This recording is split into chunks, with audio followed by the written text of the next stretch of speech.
మాట పలుకు తెలియనిది మాటున ఉండే మూగమది కమ్మని తలపుల కావ్యమయే కవితలు రాసే మౌనమది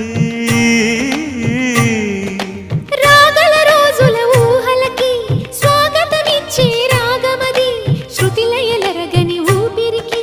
స్వరములు కూర్చే గానమది ఋతువుల రంగులు మార్చేది కల్పన కలిగిన మది భావం బ్రతుకును పాటగా